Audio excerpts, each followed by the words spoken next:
Il-proposta ta' pensjoni privata mandatorja li qed jimbotta l quddiem il-Partit Nazzjonalista tfisser żieda fil-bolla ta' madwar 3%.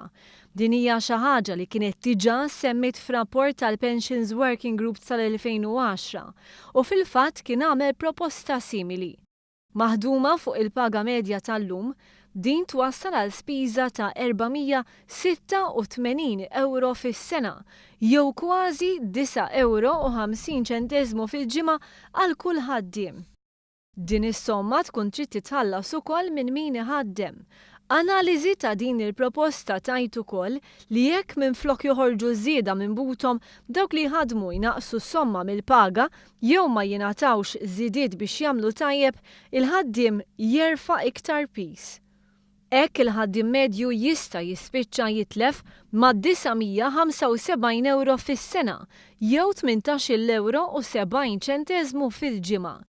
Meta kien ġie ppreżentat ir-rapport tal-Pensions Working Group fl-2010, Tonio Fenek, dak iż-żmien Ministru tal-Finanzi, kien qal li ma kienx il-waqt li tidħol fis-seħħ sistema ta' pensjonijiet mibnija fuq il-mudell tat-tieni pilastru.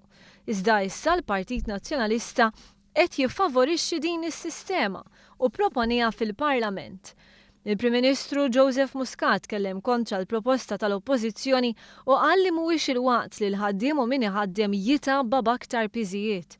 L-Oppożizzjoni ħarġet b'din il-proposta wara li vvutat favur it-tielet pilastru tal-pensjoni. Iżda qed tinsisti li dan mhuwiex biżżejjed.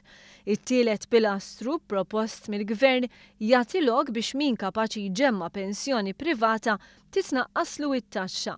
Bil-liġi li daħħal il-Gvern, kull ħaddiem li jinvesti f'pensjoni ser jieħu lura 150 euro fis-sena, jew kważi 2 euro u 90 ċentesmu fil-ġimgħa.